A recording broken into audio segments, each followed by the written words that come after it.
नफरत इश्क एपिसोड 40। वेदिका उसके सामने बेजान सी पड़ी हुई थी। उसमें इतनी भी हिम्मत नहीं थी कि वो अपनी आंखें खोल अश्वथ को देखे। अश्वथ उसके पूरे चेहरे को चूम लेता है, फिर उसका सर अपने सीने पर रख उसे अपनी बाहों में भर लेता है और उसके बाल सहलाने लगता है। कुछ ही देर में वेदिका सो जाती है। अश्वथ भी उसको अपनी बाहों में भर कर सो जाता है। अब आगे मेहरा इंटरप्राइजेज। अश्वथ अपने ही ख्यालों में खोया हुआ था कि तभी उसके कानों में निगाह की आवाज जाती है, stop thinking about her devil. ये बोल निगाह अपनी आंखें खोल अश्वथ को देखती है। अश्वथ भी उसे ही देख रहा था। वो एक तिरछी मुस्कान के साथ कहता है, तुम्हें जलन हो रही है।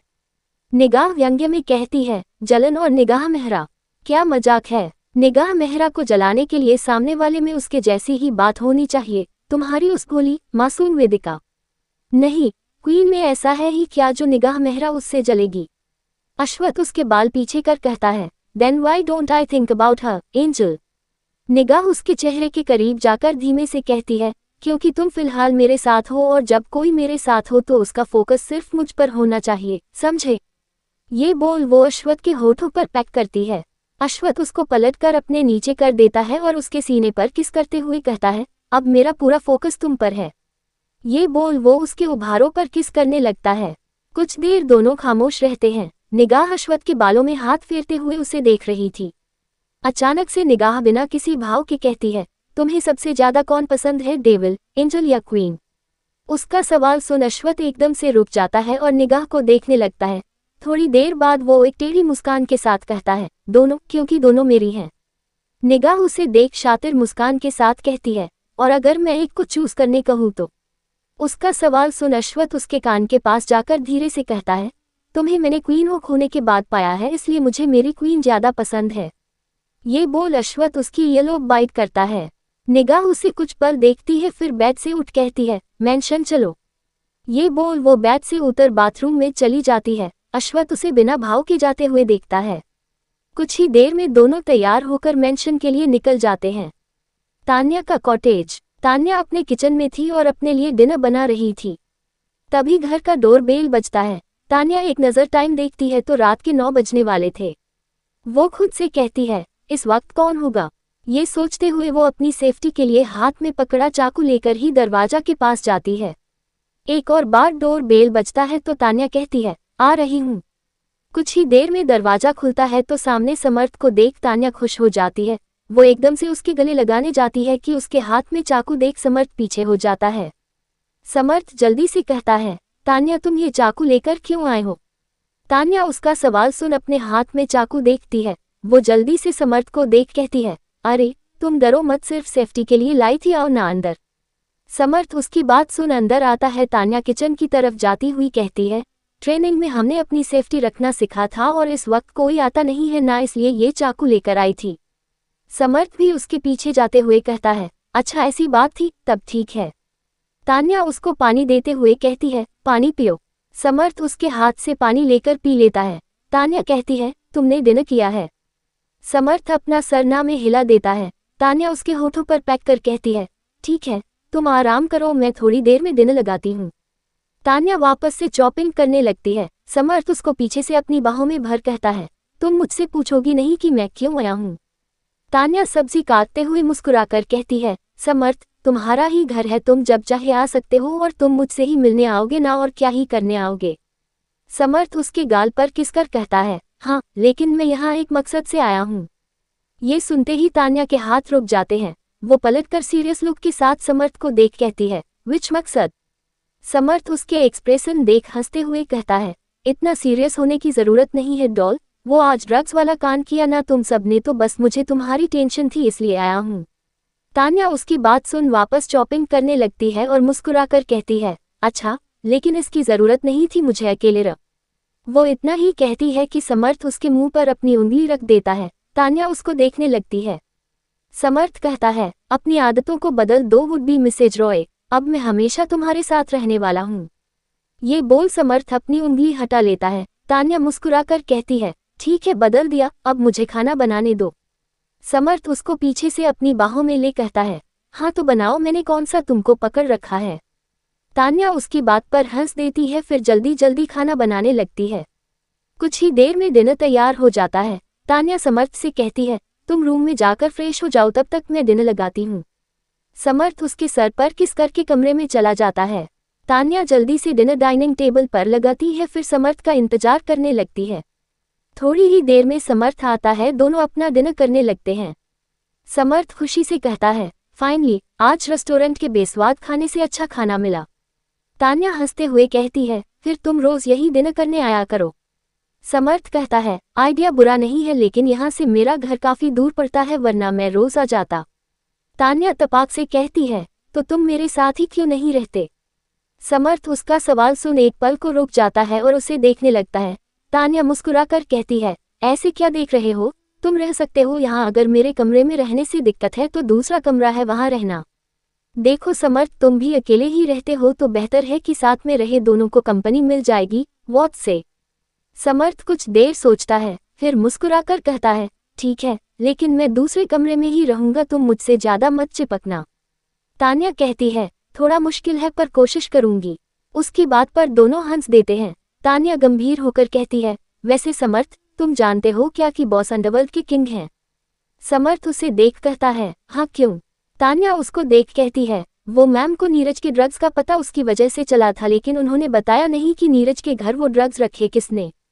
उन्होंने कहा कि ये किसी और का काम है, कोई उनके हुक्म का इक्का है, एक राज, समथिंग लाइक दैट। तो तुम कुछ जानते हो क्या उस बारे में। समर्थ हंसते हुए कहता है, तान्या, मैम के आधे मूव्स तो खुद बॉस को नहीं पता होते, मुझे क्या ही पता होंगे। तान्या कंफ्यूज होकर कहती है, बॉस को नहीं पता से तुम्हारा क्या मतलब है। समर्थ उसे देख कहता है, मतलब कि ड्रग्स वाली बात तो खुद बॉस नहीं जानते थे, और जब उन्हें पता चला तो वो काफी गुस्से में थे। तान्या सुबह के बारे में सोचकर कहती है, लेकिन सुबह तो बॉस काफी नॉर्मल लग रहे थे।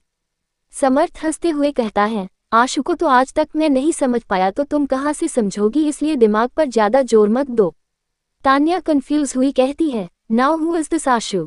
समर्थ व्यंग्य से कहता है, वही हमारा boss, great businessman of Asia, the Ashwath Dhanraj, मेरा आशु। ये बोल वो हंसता है। तान्या समर्थ के मुंह पर हाथ रख कहती है, तुम्हें अपनी जान प्यारी नहीं है क्या, जो बॉस को ऐसे निकनेम से बुला रहे हो। वो क्या तुम्हारे दोस्त है, किसी से सुन लिया तो दोनों मारे जाएंगे। समर्थ उसका हाथ हटा कहता है, ऑफ कोर्स वो मेरा दोस्त ही है, मेरा, रूप आंटी का और रितेश अंकल का आशु। अब ये मत पूछना कि ये दोनों लोग कौन हैं, आशु के मॉम डैड हैं। तान्या उसकी बात सुन हैरान रह जाती है। वो हकलाते हुए कहती है, बॉस, तुम्हारे दोस्त है। समर्थ उसे देख अपना सर हिला देता है। तान्या हैरानी से कहती है, और ये बात तुमने मुझे अब तक नहीं बताई। समर्थ अपनी एक भौं चढ़ाकर कहता है, अब बता दिया तो तुमने क्या कर लिया, सिर्फ शॉकिंग एक्सप्रेशन देने के अलावा। तान्या उसका सवाल सुन झेप जाती है। वो क्यूरियस होकर कहती है, इसका मतलब तुम्हें बॉस के बारे में सब पता होगा, है ना। समर्थ गंभीर होकर कहता है, नहीं। तान्या कंफ्यूज हुई कहती है, नहीं, पर तुम तो उनके दोस्त हो तो तुम्हें सब पता होना चाहिए ना। समर्थ तान्या को देख कहता है, हाँ, लेकिन मैं उसको बचपन से नहीं जानता। वो अडॉप्टेड है और जब पहली बार मैं उसे मिला था तो वो करीब 10 साल का था। तान्या हैरानी से समर्थ को देख कहती है, मतलब इतना बड़ा धनराज नाम वो उनका है ही नहीं। समर्थ मुस्कुराकर कहता है, ऐसा नहीं है, अंकल आंटी ने उसे हमेशा अपने बेटे जैसा ही प्यार दिया है, यहाँ तक कि मॉम डैड के जाने के बाद मुझे भी उनकी कमी नहीं होने दी। हाँ, मिस्टर रवि धनराज जरूर उसे पसंद नहीं करते क्योंकि वो उनका अपना खून नहीं है। तान्या सोचते हुए कहती है, मैंने तो कभी सपने में भी नहीं सोचा था समर्थ की बॉस की जिंदगी ऐसी होगी, यहाँ तक कि हमें तो आज तक मैम के बारे में भी नहीं पता कि नीरज ने उनके साथ क्या किया है। समर्थ भी कुछ सोचते हुए कहता है, जानता तो मैं भी नहीं तान्या कि आशु इतना इमोशनलेस क्यों है। मैंने बहुत बार उससे पूछा भी पर वो हमेशा ये बात नकार देता है। समर्थ तान्या को देख आगे कहता है, और मैम के बारे में तो मुझे कुछ नहीं पता, भाभी के जाने के बाद वो कब आई, कैसे आए आशु की लाइफ में, मुझे ये तक नहीं पता। तान्या कंफ्यूज हुई कहती है, भाभी, निगाह मैम और भाभी सुनने में ही कितना अजीब है, उनकी पर्सनैलिटी पर बिल्कुल सूट नहीं कर रहा। समर्थ कहता है, I am not talking about her, Ashu की पहली पत्नी वेदिका अश्वथ धनराज, मैं उन्हें भाभी कह रहा हूँ।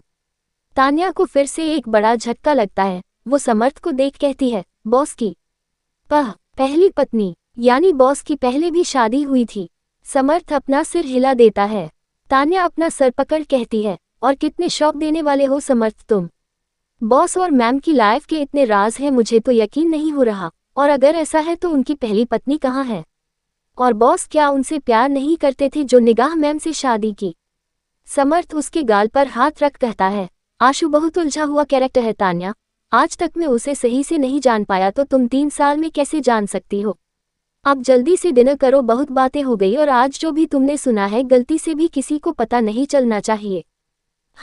तान्या अपना सर हिला देती है। दोनों अब शांति से अपना डिनर करने लगते हैं। कुछ ही देर में अपना डिनर खत्म कर दोनों अपने अपने कमरे में चले जाते हैं। रात के 12 बजे तान्या समर्थ के कमरे में आती है और उसके पास लेट जाती है। किसी की आहट पाकर समर्थ अपनी आंखें खोलकर देखता है तो तान्या को देख थोड़ा चौंक जाता है। वो तान्या को देख कहता है, तुम यहाँ क्या कर रही हो? मैंने कहा था ना कि मुझसे चिपकना मत। तान्या उसके गले लग मुस्कुराकर कहती है, तुमने ये भी कहा था कि मैं अपनी आदतों को बदल लूं, तो शुरुआत साथ में सोने से करते हैं। समर्थ उसकी बात सुन हंसते हुए कहता है, सिर्फ अपने फायदे की बात सुनाई दी तुमको? तान्या उसके लिप्स पर पैक कर कहती है, बिल्कुल, अब तुम बिना कुछ कहे मुझे अपनी बाहों में सुलाओ। समर्थ उसको अपनी बाहों में भर लेता है और उसके सर पर किस कर कहता है, as your wish my doll, अब सो जाओ। तान्या बिना कुछ कहे मुस्कुराती हुई अपनी आंखें बंद कर लेती है। समर्थ भी उसके बाल सहलाते हुए अपनी आंखें बंद कर लेता है। दोनों कुछ ही देर में सो जाते हैं। और कितने राज छुपे हैं अश्वथ और निगाह की जिंदगी में। कैसा था अश्वथ का बचपन, कैसे आए निगाह उसकी लाइफ में। एपिसोड 41। अब आगे। अगली सुबह पुलिस स्टेशन। नीरज पूरे 24 घंटे से जेल में था। साहिल ने अपने लेवल पर हर कोशिश की लेकिन वो नीरज को बाहर निकालने में नाकामयाब ही रहा। नीरज के भी दिमाग ने काम करना बंद कर दिया था। उसे खुद कुछ समझ नहीं आ रहा था। वो अपने ही ख्यालों में गुम था कि तभी उसको सेल का ताला खुलने की आवाज आती है।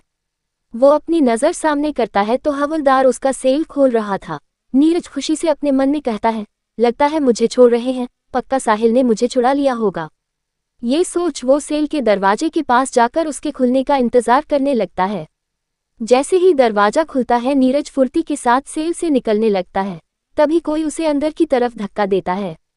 नीरज पीठ के बल जमीन पर गिर जाता है। वो अपने सामने देखता है तो उसकी आंखें हैरानी से फैल जाती है। वो गुस्से में कहता है, तो मेरा शक सही था, इन सब के पीछे तुम्हारा ही हाथ है निगाह मेहरा। उसके सामने निगाह और अश्वथ खड़े थे। दोनों के चेहरे पर इस वक्त एक खतरनाक मुस्कान थी। निगाह नीरज को देख कहती है, लगता है एक केस कम पड़ गया है नीरज सहाय, जो तुम इस जेल से भागने की कोशिश कर रहे थे।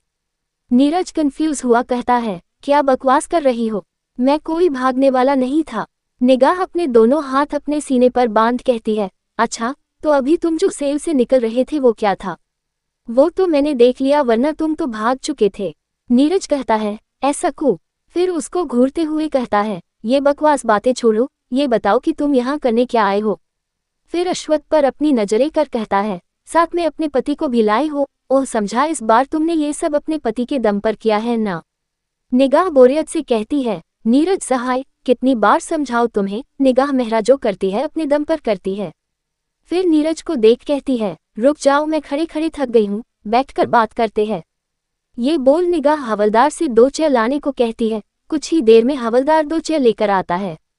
निगाह एक चेयर पर बैठ जाती है। नीरज खड़े हो दूसरे चेयर पर बैठने ही वाला था कि निगाह अपने पैर से चेयर को धक्का दे देती है। नीरज निगाह को गुस्से में घूरते हुए कहता है, क्या था ये, बैठकर बात करनी है ना तो बैठने दोगी मुझे या नहीं? निगाह अश्वथ को देख कुछ इशारा करती है। अश्वथ चेयर लेकर निगाह के पास बैठ जाता है। निगाह नीरज को देख तिरछी मुस्कान के साथ कहती है, बैठकर ही बात करेंगे पर अपनी अपनी औकात के हिसाब से। फिर अपनी नजरें अश्वथ पर कर कहती है, तुम्हारी इतनी औकात नहीं नीरज सहाय कि तुम मेरे देवल के सामने खड़े भी रहो। फिर नीरज को देख टेढ़ी मुस्कान के साथ कहती है, तुम कहाँ मुंबई के एक मामूली से बिजनेसमैन और कहाँ मेरा देवल पूरे एशिया का राजा। तुम्हें तो मेरा शुक्रगुजार होना चाहिए कि मैं तुम्हें बैठने को बोल रही हूँ। फिर वार्निंग वाले लहजे में कहती है, 2 सेकंड के अंदर जमीन पर बैठो वरना फिर बैठने भी नहीं दूंगी।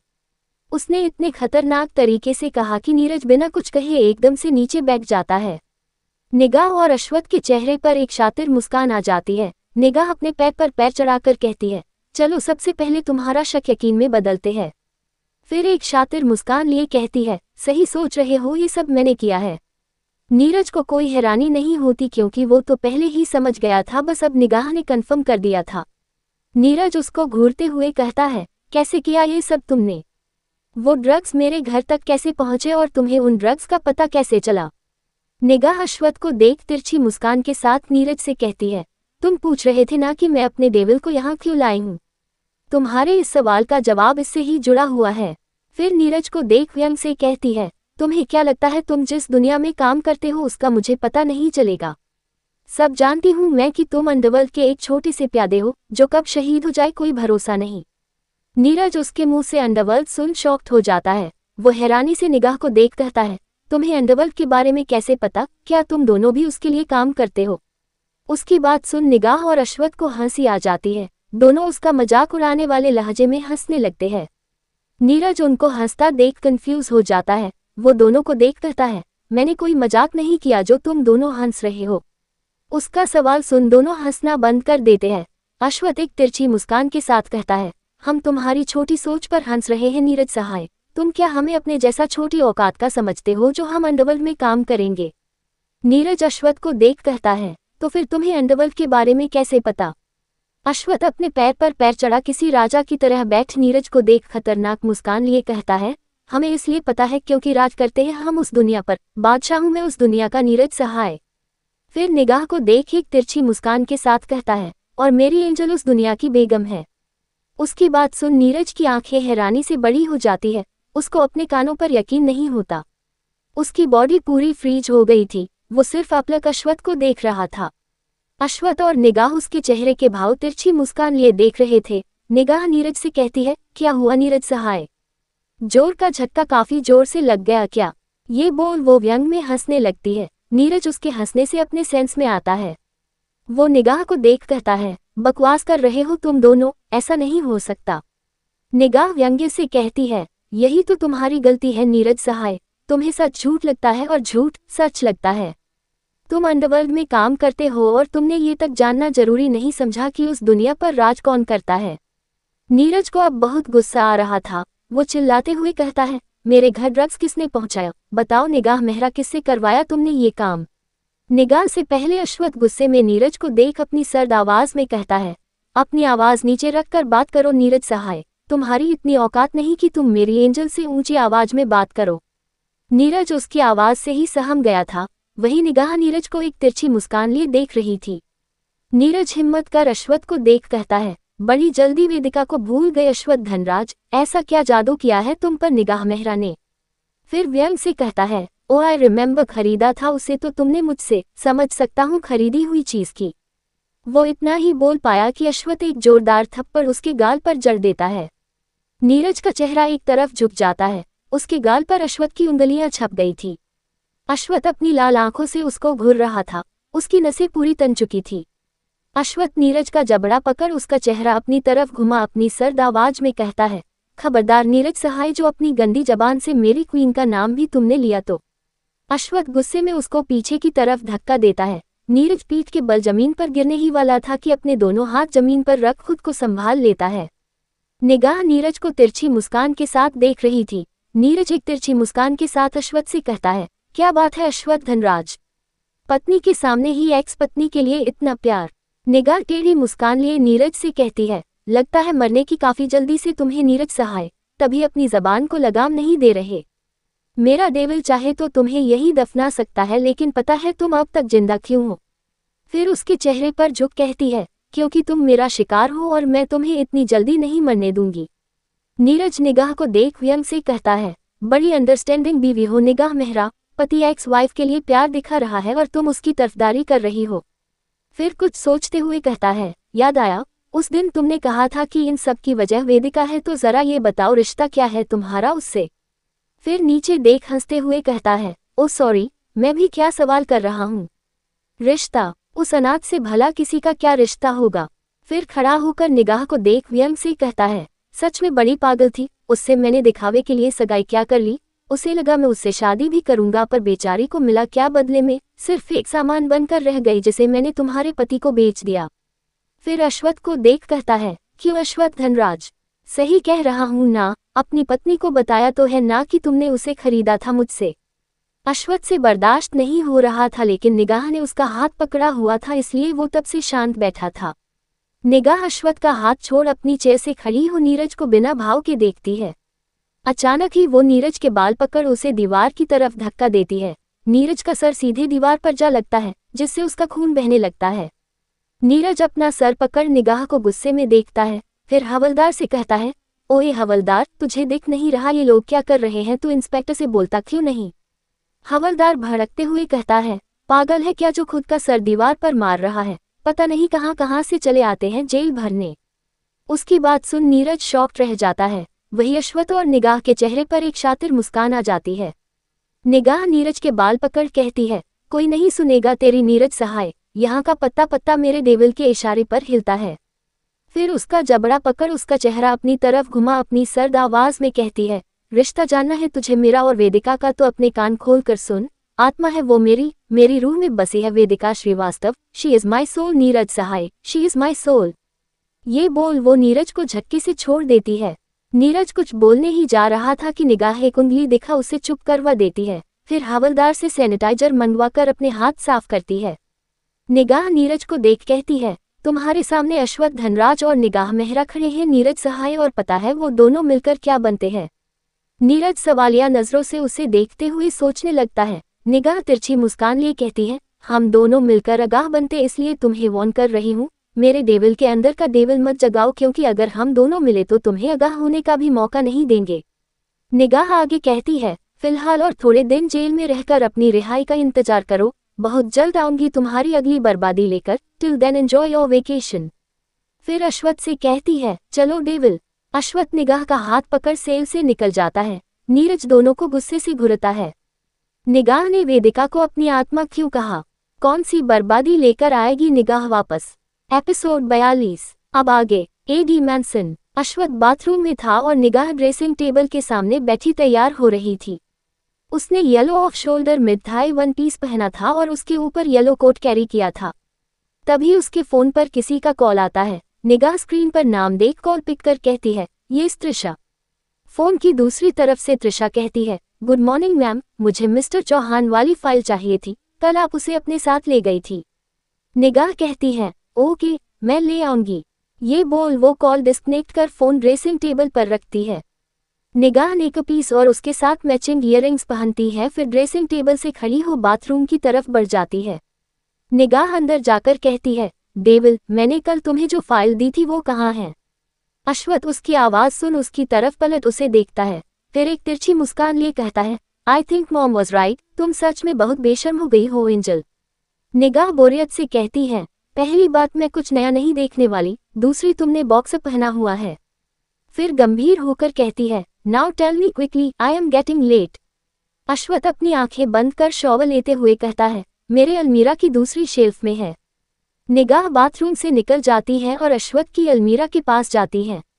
वो अलमीरा खोल उसकी दूसरी शेल्फ में वो फाइल ढूंढती है। कुछ ही देर में उसे वो फाइल मिल जाती है। निगाह फाइल लेकर जैसे ही अलमीरा बंद करने जा रही थी कि उसे कुछ ध्यान आता है। वो वापस अलमीरा खोल दूसरी शेल्फ में रखे एक बॉक्स को देखती है। निगाह उस बॉक्स की तरफ अपना हाथ बढ़ाती है कि तभी अचानक से अश्वथ उसको पीछे खींचता है। निगाह का बैलेंस बिगड़ जाता है, वो गिरने ही वाली थी कि अश्वथ उसको पकड़ लेता है। अश्वथ निगाह को सीधा खड़ा कर गुस्से में कहता है, फाइल लेनी थी ना तो सिर्फ वही लो और किसी चीज को हाथ लगाने की जरूरत नहीं है। उसकी बात सुन निगाह की भौहें तन जाती है। वो अश्वथ को शक भरी नजरों से देख कहती है, ऐसा भी क्या है उस बॉक्स में देवल जो तुम इतना गुस्सा हो रहे हो? अश्वथ अलमीरा बंद करते हुए कहता है, it's none of your business angel. Nigah उसको अपनी तरफ पलट उसकी आंखों में देखती है, फिर टेढ़ी मुस्कान के साथ कहती है, तुम्हारी आंखें कुछ छुपा रही हैं डेविल, और मुझे लगता है कि वो उस बॉक्स से ही रिलेटेड है। अश्वथ निगाह की आंखों में देख तिरछी मुस्कान लिए कहता है, मेरी आंखों में जितनी गहराई से देखोगी तुम्हें उतने राज दिखेंगे एंजल, तो बेहतर है कि तुम सिर्फ इनमें अपने लिए प्यार देखो और जल्दी से मुझे अपने प्यार का इजहार करो। निगाह अश्वथ के गले में अपनी बाहें लपेट शातिर मुस्कान के साथ कहती है, I are trying to divert my attention from the box devil. Ashwath Nigah की कमर पकड़ उसे अपने करीब कर उसके कान में धीमे से कहता है, ऑफ कोर्स एंजल, और मैं काफी अच्छी से तुम्हारा ध्यान भटका सकता हूँ। ये बोल अश्वथ अपने होंठ निगाह के गाल पर फेरने लगता है। निगाह की आंखें बंद हो जाती हैं। उसकी बंद आंखें देख अश्वथ के चेहरे पर तिरछी मुस्कान आ जाती है। अश्वथ उसके गाल से होते हुए उसके गले पर आ जाता है, फिर एकदम से अपने होठ निगाह की क्लीवेज पर रख देता है। निगाह भरती है। अश्वथ धीरे धीरे उसके सीने पर किस करने लगता है, फिर उसके उभार पर किस करता है। निगाह अपना एक हाथ अश्वथ के कंधे पर कस देती है। अश्वथ एकदम से उसके उभार पर बाइट करता है। निगाह की आंखें एकदम से खुल जाती हैं। वो अश्वथ को देखती है जो उसे तिरछी मुस्कान लिए देख रहा था। निगाह उसको घूरती है, फिर बिना कुछ कहे अपना पर्स और फोन लेकर दरवाजे की तरफ बढ़ कहती है, मेरी नज़र अब उस बॉक्स पर ही है डेविल, छुपा सको तो छुपा लो। ये बोल वो कमरे से निकल जाती है। अश्वथ उसको बिना भाव के जाते हुए देखता है। उसके जाने के बाद अश्वथ अपना अलमीरा खोल वो बॉक्स बाहर निकालता है। वो बॉक्स खोल उसमें रखी चीज को अपने हाथों में ले बहुत गौर से देखता है, फिर खुद से कहता है, अभी इस राज से पर्दा उठाने का सही वक्त नहीं है एंजल, फिलहाल ये सच तुम हैंडल नहीं कर पाओगी। मेहरा एंटरप्राइजेस। त्रिशा अपने केबिन में बैठी अपने हाथों में एक फोटो फ्रेम लिए उसे देख रही थी। वो फोटो फ्रेम में त्रिशा और एक बच्ची थी जो लगभग 4 साल की होगी। उसकी आंखों में इस वक्त आंसू थे। वो अपना हाथ उस बच्ची के चेहरे पर फेरते हुए खुद से कहती है, आई लव यू बच्चा, मैं बहुत जल्दी आपको इंसाफ दिलवाऊंगी। तभी उसके केबिन में कोई एंटर करता है, लेकिन त्रिशा का ध्यान उस पर नहीं जाता। वो शख्स त्रिशा के पास जाकर उसके कंधे पर हाथ रखता है। त्रिशा अपने सेंस में उस इंसान को देखती है। वो जल्दी से अपने आंसू पोंछ खड़ी हो कहती है, मैम आप क्यों आए, मुझे बुला लिया होता। निगाह त्रिशा के हाथों में फोटो फ्रेम देखती है, फिर अपनी नजरें त्रिशा पर कर कहती है, रिलैक्स, मैं सिर्फ फाइल देने आई हूँ। त्रिशा फ्रेम अपने डेस्क पर रख कहती है, इसकी जरूरत नहीं थी, आप मुझे बुला लेती, मैं आकर ले लेती। निगाह फाइल डेस्क पर रख कहती है, कमजोर नहीं पड़ना है त्रिशा, तुम्हारे आंसू तुम्हें कमजोर दिखा रहे हैं। त्रिशा अपनी नजरें फ्रेम पर कर हल्का मुस्कुराकर कहती है, कमजोर नहीं पड़ रही हूँ मैम, बस अपनी स्माइली को देख अपने इरादे पक्के कर रही थी। निगाह भी फ्रेम को देख कहती है, निगाह मेहरा तुम्हें कमजोर पड़ने भी नहीं देंगी, अब मुझे ये बताओ मैंने जो कहा था वो काम हुआ। त्रिशा निगाह को देख सीरियस होकर कहती है, हाँ हो गया है, बस नीरज की जेल से रिहा होने की देर है, फिर उसके ऊपर एक नया बम फटेगा।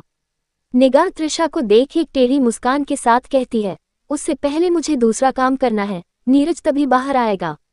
त्रिशा उसकी बात का मतलब समझ तिरछी मुस्कान पास कर देती है।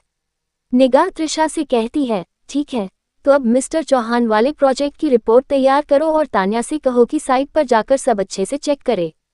त्रिशा अपना सर हिला देती है। निगाह उसके केबिन से निकल जाती है। कौन सा राज छुपा है उस बॉक्स में? क्या करेगी निगाह उस राज को जानने के लिए? क्या अश्वथ छुपा पाएगा निगाह से वो राज?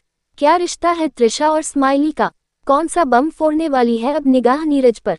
एपिसोड 43। अब आगे। धनराज कॉर्पोरेशन। अश्वथ अपने केबिन में बैठा अपने फोन पर अपनी और वेदिका की शादी की तस्वीर देख रहा था।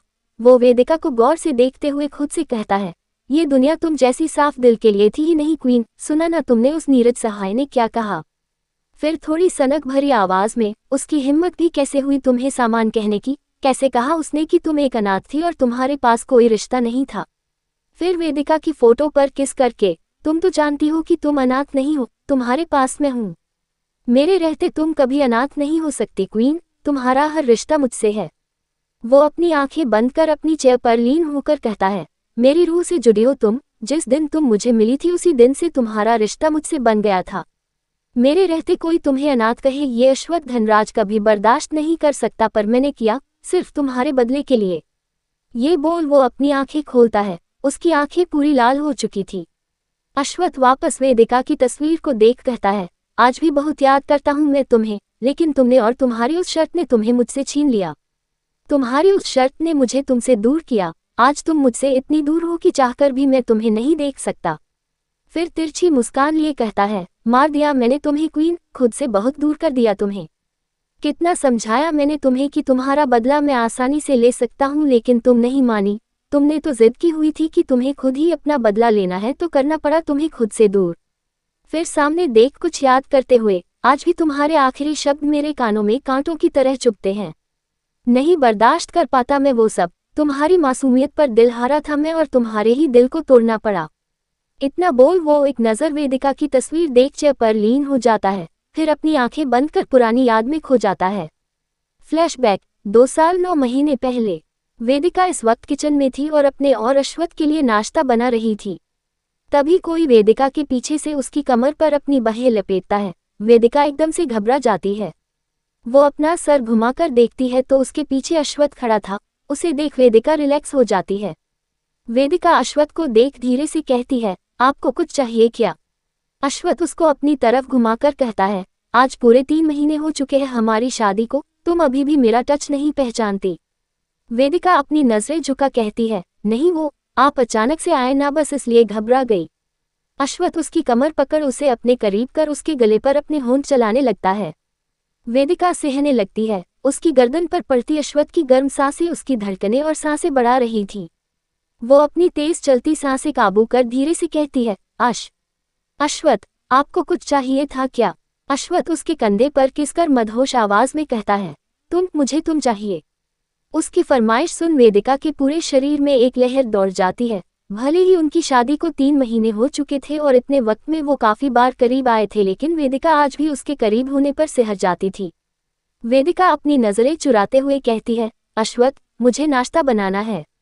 अश्वत्थ उसके क्लीवेज पर किस करता है। वेदिका की आंखें बंद हो जाती है। उसके दोनों हाथ स्लैब पर कस जाते हैं। अश्वत्थ उसके चेहरे को देखता है। उसकी बंद आंखें देख अश्वत्थ के चेहरे पर एक तिरछी मुस्कान आ जाती है। वो उसकी कमर सहलाते हुए उसके कान में धीरे से कहता है, do you like my touch queen? ये बोल वो उसके ईयरलोब को बाइट करता है। उसका सवाल सुन वेदिका की आंखें एकदम से खुल जाती है। उसकी नजरें सीधा अश्वत्थ की इंटेंस नजरों से मिलती है। वेदिका जल्दी से अपनी नजरें उस पर से हटा अपनी पलकें झुका लेती है। वो हड़बड़ाते हुए कहती है, जी वो आप बात ले लीजिए, मैं नाश्ता लगाती हूँ। अश्वत्थ उसको अपनी बाहों में उठाकर बाहर की तरफ जाते हुए कहता है, साथ में बात लेंगे। वेदिका जो उसके ऐसे उठाने से पहले ही शौक थी, उसकी बात सुन उसकी आंखें बड़ी हो जाती है। वो जल्दी से अश्वत्थ से कहती है, अश्वत्थ, मैं बात ले चुकी हूँ और अभी नाश्ता। अश्वत्थ बीच में ही कहता है, कोई जरूरत नहीं है, हम बाहर जा रहे हैं। वेदिका उसकी बात सुन कंफ्यूज हो जाती है। वेदिका अश्वत्थ को देख कहती है, लेकिन हम इतनी सुबह कहाँ जा रहे हैं? अश्वत्थ एक तिरछी मुस्कान के साथ कहता है, तुम्हारे लिए सरप्राइज है, जिसे देख आज का दिन तुम कभी नहीं भूलोगी क्वीन। वेदिका उसकी बात सुन आगे कुछ नहीं कहती। अश्वत्थ उसको अपने कमरे में लाकर सीधा बाथरूम में चला जाता है। करीब 1.5 घंटे के बाद वो वेदिका को अपनी बाहों में लेकर बाहर आता है और सीधा क्लोजेट में जाता है। अश्वत्थ वेदिका को नीचे उतारकर उसके लिए एक लाल रंग की शिफॉन की साड़ी निकालता है। अश्वत्थ वेदिका का बाथरोब खोलने जाता है कि वेदिका 2 कदम पीछे हो धीरे से कहती है, वो आपको साड़ी पहनाना नहीं आता होगा। अश्वत्थ उसका हाथ पकड़ अपनी तरफ खींचता है। वेदिका के दोनों हाथ उसके सीने पर चले जाते हैं।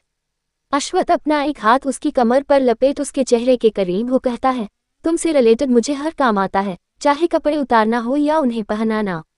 उसकी बात सुन वेदिका शर्म से भर जाती है। वो अपनी नजरें झुका लेती है और आगे कुछ नहीं कहती। अश्वत्थ उसका बाथरोब उतार उसे इनर्स पहनाता है, फिर उसको शेपवियर पहनाकर उसकी नवल पर किस करता है। वेदिका की आंखें बंद हो जाती है। उसके हाथ अश्वत्थ के कंधों पर कस जाते हैं। अश्वत्थ अपना सर उठा उसकी बंद आंखें देख तिरछी मुस्कान करता है, फिर खड़ा हो उसको ब्लाउज पहनाता है। वो ब्लाउज की डोरियों को बांधकर उसकी पीठ पर किस करता है। वेदिका के पूरे शरीर में एक कर्ट सा दौड़ जाता है। अश्वत्थ उसको साड़ी पहनाने लगता है। वेदिका शांति से उसको साड़ी पहनाते हुए देख रही थी। उसने कभी सोचा भी नहीं था कि इतने बड़े बिजनेसमैन को साड़ी पहनाना भी आता होगा। अश्वत्थ अपने घुटनों के बल बैठ उसकी साड़ी की प्लीट सेट करते हुए कहता है, तुम मुझे देखने के अलावा भी मेरे साथ बहुत कुछ कर सकती हो क्वीन। ये बोल वो तिरछी मुस्कान के साथ अपनी नजरें वेदिका पर करता है। वेदिका उसकी बात सुन सकपका जाती है। वो जल्दी से अपनी नजरें अश्वत्थ से हटा इधर उधर देखने लगती है। उनको अपनी नजरें चुराते देख अश्वत्थ के चेहरे की तिरछी मुस्कान और गहरी हो जाती है। वो साड़ी की प्लीट सेट करके उसकी कमर पर किस करता है। वेदिका के मुंह से हल्की आह निकलती है। अश्वत्थ खड़ा हो उसके कान में कहता है, भले ही तुमने मेरे सवाल का जवाब नहीं दिया क्वीन, पर मेरा हर टच तुम्हें बहुत ज्यादा इफेक्ट करता है। उसकी बात सुन वेदिका पूरी शर्म से भर जाती है। उसके गाल शर्म से टमाटर जैसे लाल हो गए थे। उसके दोनों कान पूरे गर्म हो चुके थे। अश्वत्थ उसकी साड़ी का पल्लू उसके कंधे पर पिनअप कर उसके कंधे पर किस करता है। अश्वत्थ उसे देख कहता है, तो साड़ी पहनाने के लिए कितनी रेटिंग दोगी मुझे? उसकी बात सुन वेदिका अश्वत्थ को देखने लगती है। अश्वत्थ उसे उसकी साड़ी की तरफ इशारा कर खुद को देखने को कहता है। वेदिका एक नज़र अपने आप को उसकी पहनाई साड़ी में देखती है। वो थोड़ी हैरान हो जाती है क्योंकि अश्वथ ने उसे उससे भी अच्छी साड़ी पहनाई थी। वेदिका अपनी साड़ी देखते हुए अनजाने में कहती है, आपको तो मुझसे भी अच्छी साड़ी पहनानी आती है। तभी उसे अचानक से ध्यान आता है कि उसने क्या कहा। वो अपनी नजरें अश्वथ पर करती है तो अश्वथ उसे ही टेढ़ी मुस्कान लिए देख रहा था। वेदिका अपनी नजरें चुराते हुए जल्दी से कहती है, मेरा मतलब था कि आप इतने बड़े बिजनेसमैन हैं तो आपको ये भी आता होगा, मैंने सोचा नहीं था। अश्वथ उसके करीब जाकर कहता है, मुझे और भी बहुत कुछ आता है जिसमें से एक चीज मैं आज तुम्हें दिखाऊंगा। जाओ, जाकर तैयार हो जाओ, मैं कपड़े पहन कर आता हूँ। वेदिका को उसकी बात का मतलब तो समझ नहीं आता लेकिन वो फिर भी अपना सर हिलाकर क्लोजेट से निकल जाती है। थोड़ी देर बाद अश्वथ रेडी होकर क्लोजेट से बाहर आता है तो उसकी सबसे पहली नज़र वेदिका पर जाती है जो अपने झुमके पहन रही थी। अश्वथ उसके पास जाकर उसके पीछे खड़ा हो अपनी घड़ी पहनने लगता है। वेदिका की नज़रें उससे मिलती हैं। अश्वथ भी अपलक वेदिका को ही देख रहा था। वेदिका अपनी नज़रें जल्दी से उस पर से हटा लेती है और सिंदूर की डिब्बी उठाती है। वो सिंदूर लेने ही जा रही थी कि अश्वथ उसका हाथ पकड़ लेता है। वेदिका एक नज़र उसके हाथ को देख कंफ्यूज हुई अश्वथ को देखने लगती है। अश्वथ उसका हाथ नीचे कर सिंदूर लेता है और उसे वेदिका की मांग में भर देता है। वेदिका की आंखें अपने आप बंद हो जाती है। हल्का सा सिंदूर उसके नाक पर गिर जाता है। अश्वथ उसके सर पर किस करता है। वेदिका अपनी आंखें खोल एक नज़र अश्वथ को देखती है, फिर खुद को शीशे में देखती है। उसकी आंखों में सामने अपनी शादी का दिन आ जाता है। इस सिंदूर से ही अश्वथ ने हमेशा के लिए उसको अपना बना लिया था। अश्वथ अपने रुमाल से उसकी नाक सामने करने जाता है कि वेदिका एकदम से अपने सेंस में उसका हाथ पकड़ लेती है। अश्वथ उसको कंफ्यूज हुआ देखने लगता है। वेदिका उसका हाथ छोड़ कहती है, थोड़ी देर रहने दीजिए। अश्वथ अपनी एक भौं चढ़ाकर कहता है, क्यों? वेदिका अपनी नजरें झुका थोड़ी देर चुप रहती है, उसे रीजन कहने में बहुत शर्म आ रही थी। अश्वथ फिर से कहता है, queen, I am waiting for your answer.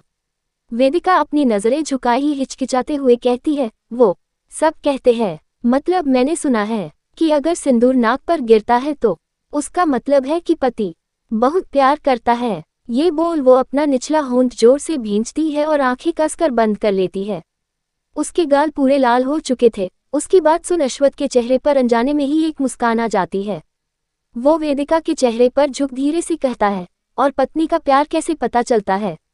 उसका सवाल सुन वेदिका एकदम से अपनी आंखें खोलती है तो अश्वथ को अपने करीब देख सकपका जाती है। वो जल्दी से अपने नजरें झुका लेती है। अश्वथ के चेहरे पर एक तिरछी मुस्कान आ जाती है। वो उसकी नाक साफ करते हुए कहता है, पत्नी का प्यार पता करने का कोई तरीका हो तो मुझे बता देना। मुझे अपनी पत्नी का प्यार चेक करना है, लेकिन फिलहाल तुम ऐसे बाहर नहीं जा सकती, इसलिए तुम्हारी नाक मुझे साफ करनी पड़ेगी। वेदिका उसे कोई जवाब नहीं देती। वो ड्रेसिंग टेबल से अपनी चूड़ियां लेकर उन्हें पहनने लगती है।